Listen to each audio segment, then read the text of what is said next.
నమస్తే welcome to four sides TV. Hyderabad parliament నియోజకవర్గంలో త్రిముఖ పోరు తప్పేట్లు లేదు. ఎంఐఎంకి కంచుకోటగా ఉన్న ఈ సీటుపై ఇప్పుడు భారతీయ జనతా పార్టీ, కాంగ్రెస్ గట్టిగానే గురిపెట్టాయి. అయితే ఎంఐఎం చీఫ్ కి కాంగ్రెస్ నుంచి భారీ థ్రెట్ పొంచి ఉన్నట్లు కనిపిస్తోంది. అందుకే ఆయన ప్రచారంలోనూ ఆ పార్టీనే టార్గెట్ చేస్తూ వెళ్తున్నారు. హైదరాబాద్ ఎంపీ సెగ్మెంట్ ఇప్పుడు హాట్ సీటుగా మారింది.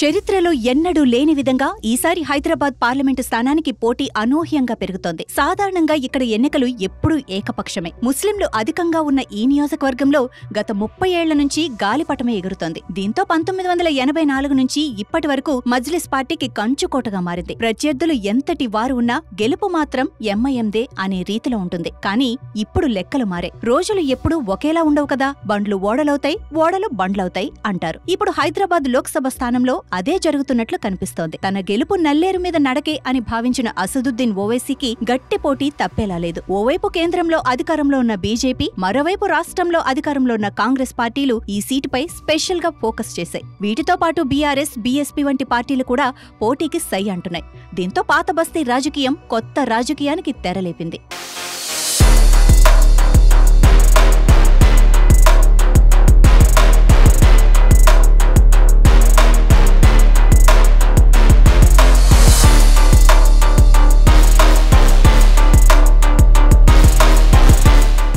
హైదరాబాద్ ఎంపీ స్థానం పరిధిలో 7 అసెంబ్లీ సెగ్మెంట్లున్నాయి. గత ఎన్నికల్లో ఇందులో గోషామహల్ తప్ప మిగతా అన్ని అసెంబ్లీ సెగ్మెంట్లో మజ్లిస్ గెలిచింది. యాకూత్పురా, మలక్పేట, నాంపల్లిలో స్వల్ప తేడాతో కాంగ్రెస్ పార్టీ ఓటమి చవిచూసింది. దీంతో మజ్లిస్ పార్టీకి గడ్డు పరిస్థితి ఏర్పడింది. గతంలో జరిగిన ఎన్నికల వరకు మజ్లిస్ పార్టీ అభ్యర్థికి, బీజేపీ అభ్యర్థికి మధ్య మాత్రమే ప్రధాన పోటీ ఉండేది. కానీ ఈసారి మాత్రం త్రిముఖ పోరు తప్పేలా లేదు. 2019 సార్వత్రిక ఎన్నికల్లో 58% ఓట్లు పొంది అసదుద్దీన్ ఓవైసీ గెలిచారు. బీజేపీ నుంచి పోటీ చేసిన భగవంతరావుకి 2,35,285 ఓట్లు వచ్చాయి. కాంగ్రెస్, బీఆర్ఎస్ పార్టీలకు కనీసం 1,00,000 ఓట్లు కూడా రాబట్టలేకపోయాయి. ఇదిలా ఉంటే బీజేపీ తొలి జాబితాలో హైదరాబాద్ లోక్సభ స్థానానికి హిందుత్వవాది కొంపెల్లి మాధవీలత పేరు ప్రకటించింది. Kompelli Madhavi Latha Virinchi hospitals chairperson. ఆమె భరతనాట్యం డాన్స్. ఆమె స్థాపించిన లతామా ఫౌండేషన్ తో ఎన్నో స్వచ్ఛంద సేవలు చేస్తున్నారు. ఈ చారిటబుల్ సంస్థ ద్వారా ఆమె హైదరాబాద్ లో వివిధ ఆరోగ్య సంరక్షణ, విద్య, ఆహార పంపిణీ కార్యక్రమాలను నిర్వహిస్తున్నారు.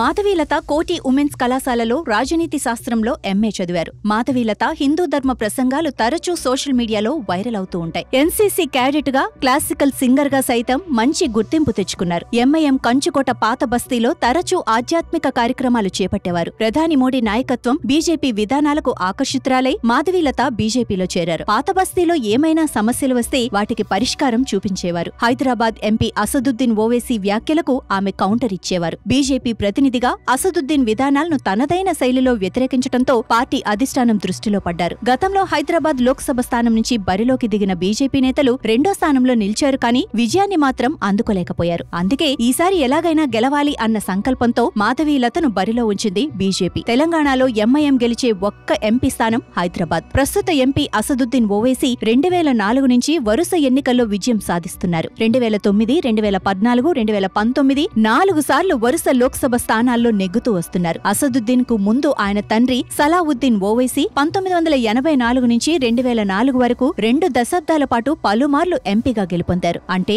హైదరాబాద్ సీటు 1984 నుంచి 4 దశాబ్దాలుగా ఓవైసీల అడ్డ.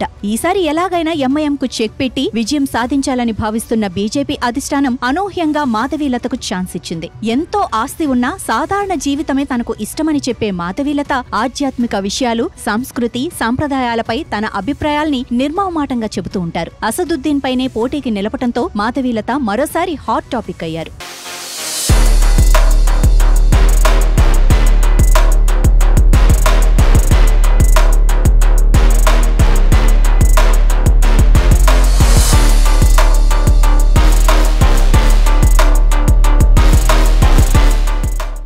బీజేపీ ఓటర్లు బీజేపీకున్నారు. మజ్లిస్ కి సెపరేట్ ఓటు బ్యాంక్ ఉంది. వీరిద్దరి మధ్యలోకి కాంగ్రెస్ ఓ బలమైన అభ్యర్థిని తీసుకురాబోతోంది. అది కూడా ముస్లిం అభ్యర్థి కావటంతో మజ్లిస్ కు మింగుడు పడటం లేదు. పాత బస్తీలో సమ్మర్ ప్రారంభానికి ముందే ఎలక్షన్ హీట్ మొదలైంది. అప్పుడే హాట్ కామెంట్స్ చేస్తూ తన ప్రచారాన్ని పదునెక్కించారు ఓవైసీ. రాజకీయంగా ఏమైనా చేయండి, ధైర్యంగా ఎదుర్కొంటా, అంతేకాని వ్యాపారాల్లో సంపాదించిన కోట్ల సొమ్ముతో అనైతిక రాజకీయాలు చేస్తే పరిణామాలు తీవ్రంగా ఉంటాయని ఇటీవల వార్నింగ్ బెల్ మోగించారు అసదుద్దీన్ ఓవైసీ. పరోక్షంగా మాధవీలతపై ఈ కామెంట్స్ చేశారని సెగ్మెంట్ ప్రజలు మాట్లాడుకుంటున్నారు. ఇక మరోవైపు కాంగ్రెస్ నుంచి మస్కతీ డైరీ ప్రొడక్ట్స్ అధినేత అలీ మస్కతీ పోటీ చేయటం కూడా దాదాపు ఖాయమైంది. అలీ మస్కతీ అసెంబ్లీ ఎన్నికల సమయంలో కాంగ్రెస్ పార్టీలో చేరారు. అయితే ఈసారి కాంగ్రెస్ పార్టీ సైతం ఓల్డ్ సిటీలో సీరియస్ ఫైట్ కి సిద్ధమైంది. ఇందులో భాగంగానే అలీ మస్కతీని ప్రత్యేకంగా పార్టీలోకి ఆహ్వానించారు కాంగ్రెస్ పెద్దలు. ఇప్పటికే అలీ మస్కతీ పాత బస్తీతో పాటు పలు ప్రాంతాల్లో తిరుగుతూ తన ప్రచారాన్ని హోరెత్తిస్తున్నారు. పాత బస్తీలో ఏకఛత్రాధిపత్యం నడిపిన అసద్ కు ఇన్నాళ్లు బీజేపీ నుంచే పోటీ ఉంటే